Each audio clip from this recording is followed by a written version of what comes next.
गिबिसिनथारावनो सोरगोआव थानाय आफा इसोरखौ आङो बे समाव हाजासे हामबाय होनग्रोबाय।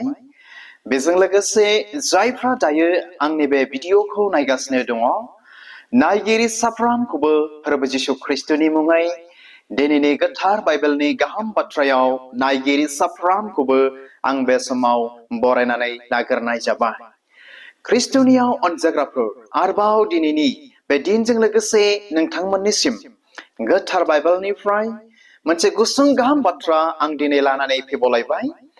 बेनिखायनो आसा खालामो नोंथांमोना आंनि बे भिडिअखौ जोबजासे नायलांगोन आरो नायखांनायनि उनाव नोंथाङा सासे ख्रिस्टियान जानायखाय संसाराव थांनानै थानायाव फोरबो जिशु ख्रिस्टनियाव माबा मोनसे लाब बा मुलाम्फा मोनदेरगोन होननानै नायगिरि साफ्रोमनिसिमबो फोरबो जिशु ख्रिस्टनि मुङै आं दिनै बेखौनो मिजिंथिहरदों। अब्ला बे समाव अनजाग्राफोर, नोंथांमोननिसिम बे बाथ्रानि सायावनो गोथार बाइबेलनि गाहाम बाथ्राखौ मोनथामसो बाइबेल सिरिनि गेजेरजों आं दिनै बेखौनो शेयार खालामनो सानदों। बे बाथ्राया दिनै बेनो जाहैबाय जे सासे ख्रिस्टियाना इसोर जिशु ख्रिस्टनियाव फिथाइ थायनो गोनांथार। सासे ख्रिस्टियाना इसोर जिशु ख्रिस्टनियाव बिथाइ बा फिथाइ थायनो गोनांथार। बे बाथ्रानि सायावनो अनजाग्राफोर, नोंथांमोननिसिम गोथार बाइबेलनिफ्राय मोनथाम मोनब्रैसो बाइबेल सिरिफोर नोंथांमोननो फरायनानै खोनासंहोनो थाखाय आं दिनै लानानै फैदों। बेनि सिगां डियर भिउवार्स, एस ए ख्रिस्टियान जानायखाय जोङो मा फोरबो जिशु ख्रिस्टनियाव जोङो बिथाइ थायनो गोनां दिनै जोङो जाथारनो नांगोन। बे इनायनो गुरुत्व। फोरबो जिशु ख्रिस्टनि आयेनखौ लानानै, बिनि हुदाखौ मानिनानै, गोथार बाइबेलाव लिरनायखौ आदेशफोरखौ मानिनानै बे फोरबो जिशु ख्रिस्टनियाव जों जेसे गोबाव बे संसाराव थांनानै थागोन एसे गोबाव जोङो मा बिथाइ थायनो गोरों ख्रिस्टियान जों दिनै जाथारनो नांगोन। जों गोबांथार समावनो डियर भिउवार्स, जों गाव गावखौनो मोजां ख्रिस्टियान, फिथाइ थायनो गोरों ख्रिस्टियान जों दिनै साननानै लायो गोबांथार समावनो। नाथाय बेनि जायगायावहाय जोङो मा बिथाइ थायनो रोङै बेबायदि ख्रिस्टियान दिनै जोङो नुनो मोनजायो। जेब्ला आत्मिक जिबनाव मोजां ख्रिस्टियानफ्रा जेब्ला जोंखौ नाहरो, जायफोरनि स्पिरिचुवेल लाइफआ एकदमबारे गोख्रों बोलोग्रा आत्मिक जिबन, बेबायदि ख्रिस्टियानफ्रा जों बादिखौ मा लोरबां बिथाइ थायनो रोङै ख्रिस्टियान दिनै जोंखौ नुजायो। अब्ला बे समाव आं नोंथांमोननो गोथार बाइबेलनिफ्राय फरायनानै खोनासंहोनि। बेखौ मोननो हागोन गाहाम खौरां जहननि 15 बालाबनि 4 आरो 5 सिरि। गस्पेल अफ जन चैप्टार 15 verses 4 and 5। फरायनि जिसुनि मुङै बेयाव मा लिरदों? बेयाव बेबायदि बुंदों 4 सिरियाव, नोंसोरो आंनियाव नांथाबनानै था, आंबो नोंसोरनियाव थागोन। जेरै दालाया द्राक्षा बोन्दोंआव नांथाबनानै थायाब्ला गाव हारसिङै बिथाइ थायनो हाया, बेबादिनो नोंसोरबो आंनियाव नांथाबनानै थायाब्ला बिथाइ थायनो हाया। खोनाबायना अनजाग्रा आंनि भिडिअखौ नायगिरिफोर, जों दिनै सासे ख्रिस्टियान जाबाय। बे सासे ख्रिस्टियाना हिनजावानो जाथों, हौवायानो जाथों, बोरायानो जाथों, बुरियानो जाथों, सेंग्रायानो जाथों, सिख्लायानो जाथों, माब्रै फोरबो जिशु ख्रिस्टनियाव बिथाइ थायनो गोरों सासे ख्रिस्टियान दिनै जानो हागोन? दिनै बाइबेला जोंनो बेखौनो मिथिहोबाय। डियर भिउवार्स, मा होनो, जेब्ला जोङो फोरबो जिशु ख्रिस्टनियाव नांथाबनानै थागोन, जेब्ला जोंनि स्पिरिचुवेल लाइफआ बा जोंनि आत्मिक जिबना फोरबो जिशु ख्रिस्टनियाव माने सानफ्रामबो सोमोन्दोआव थाबाय थागोन, अब्लासो बे इसोराबो दिनै जोंजों लोगोसे थाफागोन, नोंथांजों लोगोसे थाफागोन। जेब्ला जिशु ख्रिस्टआ जोंजों बा नोंथांजों लोगोसे थागोन, अब्लासो मा जागोन? नांथाबनानै थायाब्ला गाव हारसिङै बिथाइ थायनो हाया, बेबादिनो नोंसोरबो आंनियाव नांथाबनानै थायाब्ला बिथाइ थायनो हाया। दिनै बाइबेलनि सिरिया दिनै जोंनो बेखौ मिथिहोदों। जेब्ला मा होननानै बुंदों? जेरै दालाया द्राखा बोन्दोंआव नांथाबनानै थायाब्ला गाव हारसिङै माब्लाबाबो फिथाइ थायनो हाया। अनजाग्राफोर, जोंबो दिनै फोरबो जिशु ख्रिस्टनियाव सासे बिथाइ थायनो गोरों ख्रिस्टियान जानांगौब्ला फोरबो जिशु ख्रिस्टनियाव जों दिनै मा नांथाबनानै थानो नांगोन। बेनि आयेन हुकुमफोरखौ दिनै जोङो मानिनो नांगोन, फालिनो नांगोन। अब्लासो जोङो मा सासे बिथाइ थायनो गोरों ख्रिस्टियान जों दिनै जाथारनो हागोन। आरो बेजों लोगोसे जों दिनै ख्रिस्टियान जानायखाय फोरबो जिशु ख्रिस्टनियाव सासे ख्रिस्टियाना बिथाइ थायनो गोरों ख्रिस्टियान दिनै जाथारनो नांगोन।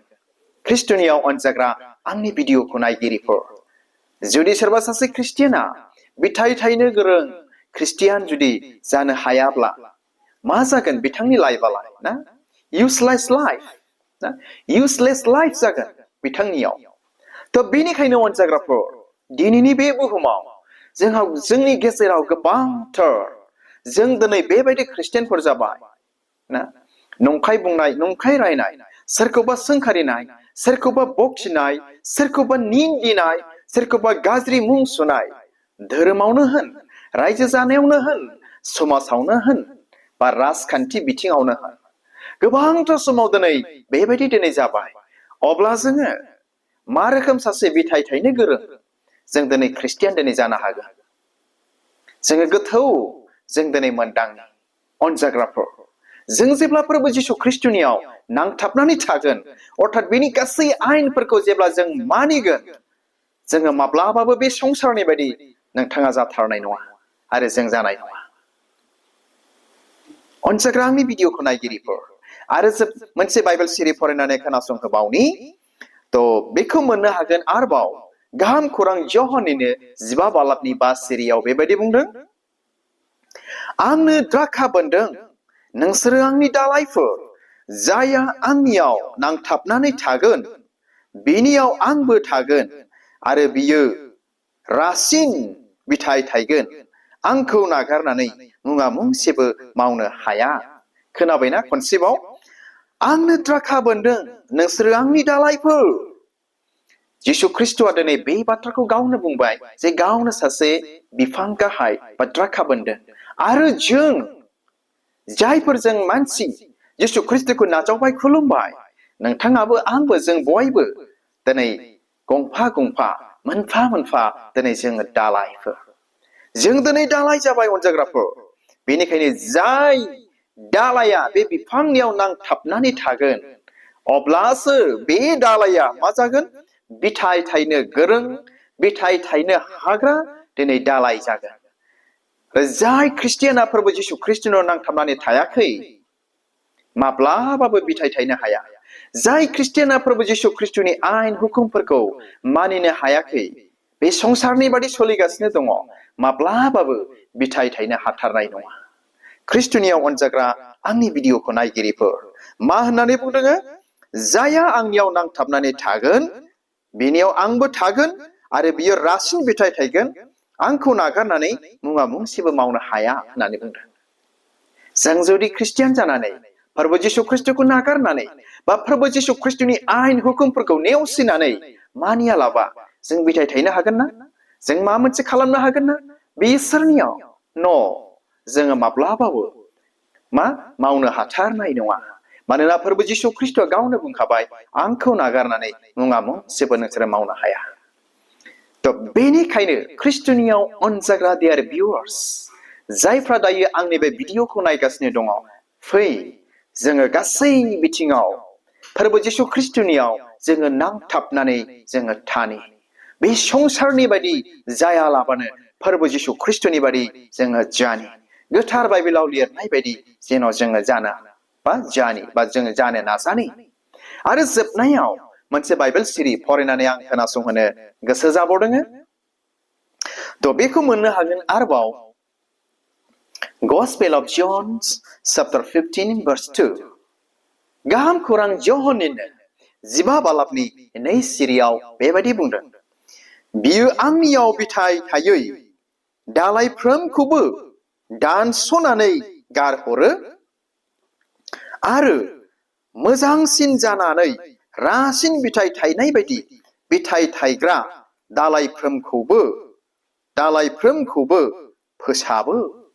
खोनाबायना अनजाग्रा आंनि भिडिअखौ नायगिरिफोर, जों सानो माब्लाबा फोरबो जिशु ख्रिस्ट'आ आंखौ अनगोन, आंखौ हेफाजाब खालामगोन ना, आंखौ बिदि खालामगोन। नोंखौ अनो, नाथाय मोनसे बाथ्राखौ जों गोसोआव लानि।